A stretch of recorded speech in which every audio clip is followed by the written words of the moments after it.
Bonjour et bienvenue dans cette nouvelle vidéo Zone Bourse dans laquelle on va parler de devenir rentier, ou plutôt, parce que je ne suis pas fan du terme rentier, plutôt devenir financièrement indépendant. Parce que je sais qu'il y en a une partie d'entre vous dont c'est le but.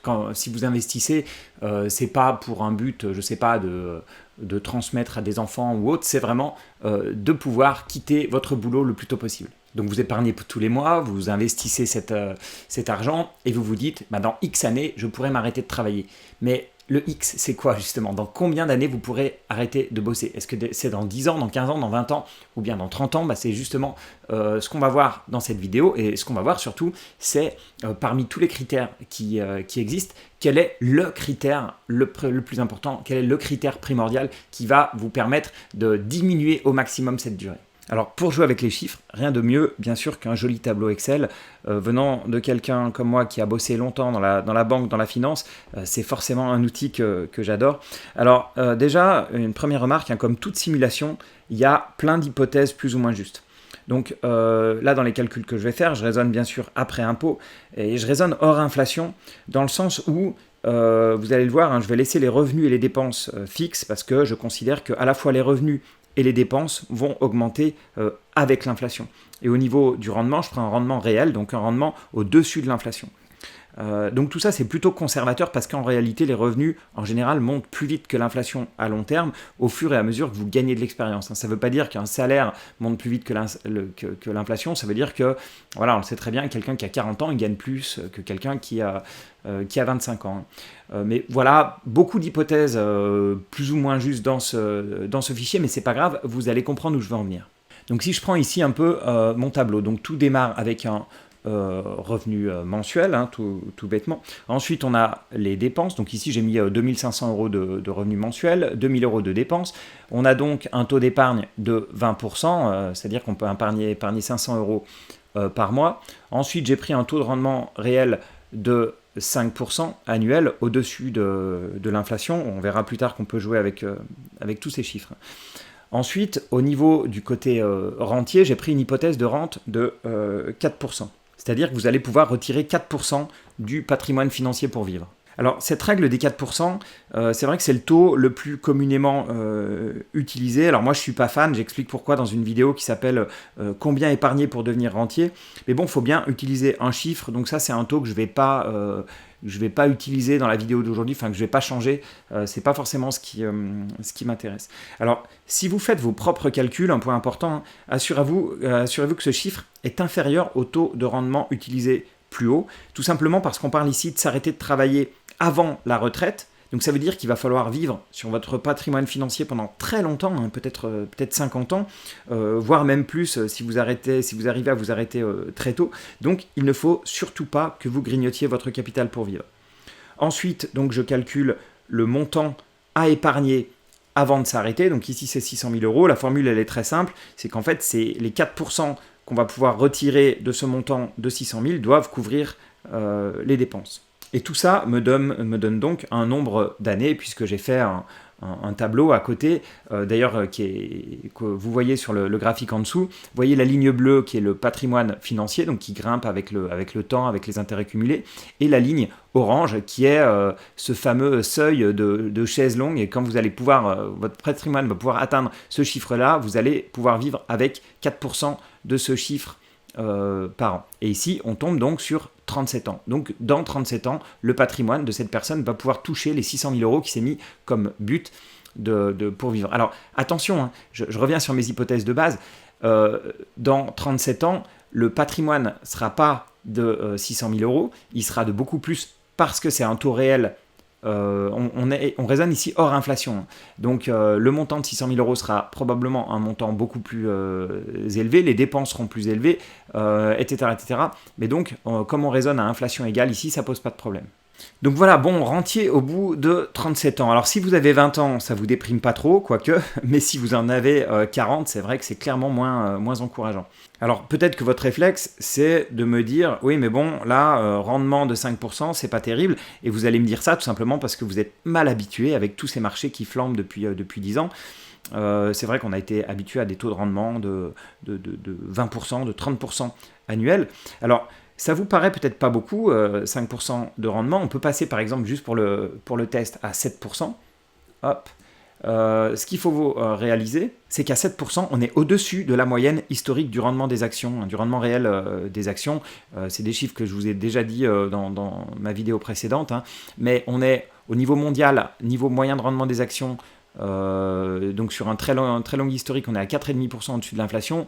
La France, c'est 3,5% au-dessus de l'inflation. Les États-Unis, c'est 6,6% au-dessus de l'inflation. Donc vous voyez que à 5%, j'étais pas non plus complètement à l'ouest. Et je parle donc, qu'on soit bien clair, hein, d'un portefeuille qui est 100% en actions, donc vraiment avec un risque qui est bon, à long terme, pas si élevé que ça, mais je veux dire qui est considéré dans les critères standards comme plutôt élevé. Et quand on passe à 7%, c'est ça que je voulais vous montrer dès le début, c'est qu'on voit que la date passe à 31 ans. Alors qu'on est passé de 5 à 7%, j'ai augmenté le rendement de 40%. Enfin, dans le sens où, voilà, c'est pas anecdotique de prendre 2% de rendement annuel hors inflation sur des données pareilles, c'est vraiment énorme. Donc on le voit, c'est ce que je voulais vous montrer ici, que le rendement, finalement, c'est pas un outil si puissant que ça. Bon, je vais le repasser à 5%. Alors maintenant, on va changer les chiffres de revenus. On va prendre quelqu'un qui gagne bien sa vie, très bien sa vie, qui gagne 10 000 euros et qui dépense 7 000 euros tous les mois. Donc on voit qu'il y a quand même une grosse capacité d'épargne, enfin c'est pas quand même, la capacité d'épargne est top, c'est une capacité d'épargne de 3 000 euros par mois. Donc c'est quand même énorme, hein. On est d'accord, il y a très très peu de gens qui peuvent épargner 3 000 euros par mois. Et qu'est-ce qu'on voit? On voit que cette personne a besoin de 2 100 000 pour pouvoir s'arrêter de travailler et qui sera rentier dans 28 ans. Et c'est là où vous voyez, parce que ça c'est mon deuxième point de vue, on a vu que le rendement, ça n'avait pas un impact si important, et le revenu, l'impact est plus ou moins important, en fait ça dépend beaucoup des dépenses. Et pourquoi cette personne-là, elle a besoin de plus de 2 millions pour être rentier, alors que la personne précédente avait besoin de 600 000, tout simplement parce que si cette personne-là veut maintenir ses dépenses de 7 000 euros par mois, alors il va lui falloir un capital beaucoup plus grand. Et donc on voit que si les revenus et dépenses augmentent de la même manière, ce qui est souvent le cas, en fait, souvent quand vous avez des revenus qui augmentent, vous allez augmenter vos dépenses de la même manière, mais on voit que finalement, la date pour devenir rentier, elle avance pas tant que ça. Et là encore, j'ai pris le cas de quelqu'un qui avait un excellent revenu et qui avait une très bonne capacité d'épargne, mais personnellement, je connais beaucoup de personnes qui ont tellement augmenté leurs dépenses en même temps que leurs revenus, qu'elles auront plutôt quelque chose de ce type-là, c'est des revenus mensuels 10 000 euros, dépenses 9 000 euros, donc une capacité de 1 000 euros par mois, ce qui est à nouveau très bien, mais comme il lui faut 2,7 millions pour devenir rentier, il deviendra rentier dans 52 ans. Et c'est pour ça que si vous regardez autour de vous, moi, la plupart des personnes que je connais qui ont des très bons salaires, ils ne s'arrêtent pas de travailler, ils sont salariés toute leur vie. Enfin, je parle là, on est plutôt sur une hypothèse de salariat depuis le début. Et donc, il y a beaucoup de personnes qui ont des très bons salaires et qui, en fait, ne s'arrêtent jamais de travailler. Il y a des personnes qui peuvent avoir des salaires moindres et qui se disent, mais pourquoi est-ce que cette personne, elle n'envoie pas tout balancer à son âge avec ce qu'elle doit avoir de côté, etc. Ben, le problème, c'est tout simplement les dépenses. Et justement, on va partir sur un troisième scénario avec revenu mensuel de 3 000 euros, des dépenses de 2 000 euros. Donc on voit ici une belle capacité d'épargne, 2 000 euros par mois. On a maintenant une date pour revenir de rentier qui est de 26 ans. Mais justement, on va jouer sur ce fameux taux de dépenses. Parce que c'est là où vous avez la main finalement. Et qu'admettons que la personne habite loin d'une grande ville et arrive à vivre avec 1 500 euros par mois, c'est-à-dire une capacité d'épargne, un taux d'épargne de 50%, ce qui est totalement énorme. On est d'accord, je suis un peu sur des chiffres aberrants ici. En théorie, cette personne pourrait devenir rentier dans 17 ans. Donc il serait rentier beaucoup plus tôt que notre personne qui avait 10 000 euros par mois et qui n'en dépensait que 7 000, qui avait une capacité d'épargne de 3 000 euros par mois, etc. Et on voit ici la puissance d'avoir des dépenses faibles, d'avoir un gros taux d'épargne. C'est vraiment parmi tous les critères qu'on a, et je vous encourage à faire. Alors, je sais qu'il y a des personnes qui me demandent mes fichiers Excel. Bon, c'est pas des formules très compliquées non plus, hein, mais je donne pas mes fichiers Excel plutôt par principe, aussi parce qu'il faut maîtriser les formules qu'on a mis pour bien comprendre les hypothèses qu'on a faites, etc. Mais bon, on voit bien ici que à choisir entre le revenu, les dépenses, le taux de rendement, etc. Finalement, ce qui a le plus d'impact, c'est les dépenses ou dit autrement le taux d'épargne. Et en fait, là où c'est très puissant, ce fameux taux d'épargne, c'est que si je prends les deux autres aspects, donc le revenu et puis le taux de rendement. En fait, le taux de rendement, on n'a pas tant d'impact dessus. Vous êtes investi, vous avez un portefeuille bien réparti avec des actions, bref, pas que des actions, mais disons relativement diversifié entre classes d'actifs, géographiquement, etc., etc. Votre rendement, vous allez surtout le subir, surtout si vous êtes des investisseurs à long terme. Votre rendement va venir principalement de l'allocation d'actifs que vous avez décidé au début. D'ailleurs, vous pouvez regarder la vidéo sur l'allocation d'actifs que j'avais fait à une époque. Votre rendement va venir principalement de l'allocation d'actifs que vous avez décidé, beaucoup plus que sur le market timing ou sur la sélection des titres sous-jacents. Donc le rendement, on voit, il est principalement subi. Le revenu mensuel, bien sûr, vous pouvez changer de job, améliorer vos capacités, etc., etc. Mais là aussi, c'est partiellement subi, c'est pas si facile d'augmenter son revenu, surtout si vous êtes salarié. Et donc là où vous avez le plus de marge de manœuvre, c'est clairement sur vos dépenses et sur votre taux d'épargne. Alors après, vous pouvez me dire à juste titre, quel est l'intérêt de se serrer la ceinture dans le cas que là on a sous les yeux avec 3 000 euros de revenus, 1 500 de dépenses? Quel est l'intérêt de se serrer la ceinture toute sa vie? Parce que là on se serre la ceinture non seulement pendant le moment où on est salarié, mais après aussi, vu qu'on considère un taux de dépenses constant. C'est vrai que si on peut rien faire, pas de voyage, pas de loisirs, etc., c'est pas le but de la vie. Donc finalement, aucun intérêt de devenir indépendant financièrement. Alors, c'est pas faux, mais là, je ne suis pas du tout dans le jugement philosophique. Il y a des gens qui vont se reconnaître dans la vidéo d'aujourd'hui, d'autres pas du tout. En fait, tout dépend où vous mettez le curseur entre loisirs, dépenses mensuelles, etc., et puis liberté financière. Alors tout ça, bien sûr, c'est très théorique. Je pourrais jouer avec les chiffres pendant longtemps, mais c'est pour rappeler des règles de base. Parce que quand on investit pour sa liberté financière, à nouveau, dans le public qui écoute cette vidéo, il y en a beaucoup d'entre vous qui investissez pour d'autres choses que gagner votre liberté financière.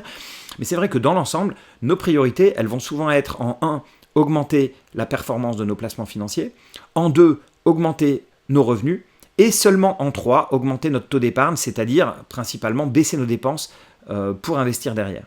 Et puis, c'est logique, quand on y pense, depuis quelques années, on est habitué à avoir des performances annuelles tellement importantes de 20 ou 30%. D'ailleurs, je vais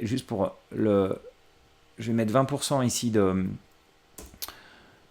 performance annuelle au-dessus de l'inflation. Et c'est là où vous voyez que c'est totalement irréaliste, puisque la personne, là, en année 40, se retrouve à, je sais pas combien, autour de 130 millions de... Alors, qui arrive à investir pendant 40 ans, on est bien d'accord, mais là, ça serait pour dire qu'un jeune qui investit pendant ses 40 années de salariat, il se retrouve avec 140 millions d'euros à la fin, non ajustés de l'inflation.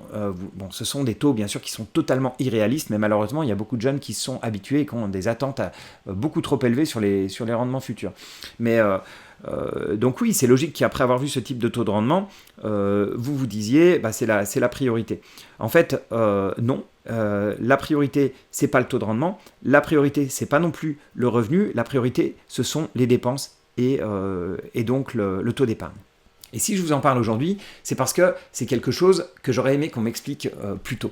Mais en fait, tout ce que je vous dis, je suis passé par un fichier Excel pour le dire, etc. Mais tout ce que je vous dis, c'est très logique. Si vous avez des gros revenus, mais que vous dépensez beaucoup, vous n'allez jamais atteindre l'indépendance financière, c'est mathématique. Si vous avez juste un tout petit portefeuille boursier, vous avez 1 000 euros, 2 000 euros en bourse et vous ne rajoutez rien dedans, pareil, ce portefeuille, même si vous avez des très bons rendements, il ne va jamais vous emmener très très loin. Et ça, c'est quelque chose, moi, que j'aurais aimé qu'on m'explique beaucoup plus jeune, parce que moi, j'ai eu la chance de démarrer dans un secteur qui payait bien, d'avoir des gros revenus assez rapidement dans la finance de marché, mais je n'avais pas compris ça, donc j'ai eu très jeune de gros revenus, donc j'ai eu de grosses dépenses, et après, même en ayant des bons taux de rendement, ça ne suffit pas.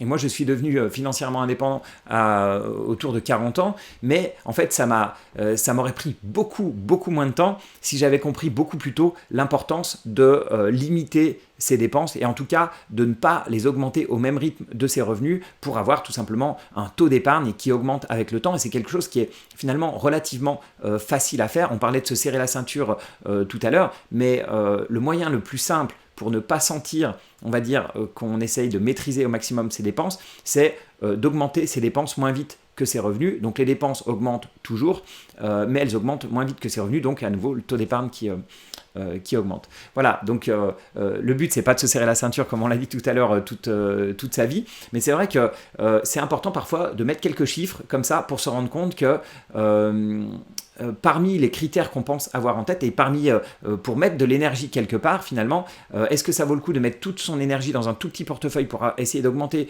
son rendement si ce portefeuille on l'abonde jamais avec de l'épargne? Ben moi je pense que l'effort il serait peut-être à regarder effectivement au niveau des dépenses. Donc en termes de puissance, puisque dans le titre de cette vidéo on va parler de secrets pour devenir rentier, pour moi il faut inverser l'échelle des valeurs, c'est-à-dire mettre le taux de rendement en bas, mettre les revenus au milieu et mettre le taux d'épargne en haut. Donc le secret, c'est le taux d'épargne, augmenter votre taux d'épargne. Ensuite, bien sûr, vous pouvez augmenter vos revenus parce que plus vos revenus augmentent, plus c'est facile d'augmenter son épargne en fait mensuelle. Et le taux de rendement, c'est quelque chose qui deviendra important plus tard. Parce que là, évidemment, cette vidéo, elle s'adresse plutôt aux plus jeunes. Et c'est vrai que quand on démarre, quand on met par exemple 500 € par mois, la priorité, c'est de mettre ces 500 € par mois. Si vous ne les mettez pas, il n'y a rien qui se passera sur votre patrimoine financier. Donc la priorité, c'est vraiment de mettre ces 500 € par mois. Plus tard, au bout de 10 ans, 15 ans, quand vous aurez un patrimoine qui atteindra 300 000 €, 600 000 €, 1 million d'euros, là, effectivement, plus le temps va passer et plus le taux de rendement va prendre de l'importance. Donc là, après, la hiérarchie va s'inverser. Et si vous êtes quelqu'un qui épargnait déjà depuis 15 ans, 20 ans, alors le taux de rendement, petit à petit, va passer au-dessus des revenus et du taux d'épargne. Mais cette vidéo, elle s'adresse plutôt aux personnes qui sont au début de cette constitution de patrimoine. Voilà, dites-moi ce que vous en pensez. Est-ce que vous êtes d'accord avec moi pour dire que le taux d'épargne, c'est le secret pour devenir rentier le plus tôt possible? Mettez-moi ça en commentaire. Merci encore, bien sûr, comme d'habitude, pour tous vos soutiens, vos likes, vos partages. Et à bientôt pour une autre vidéo.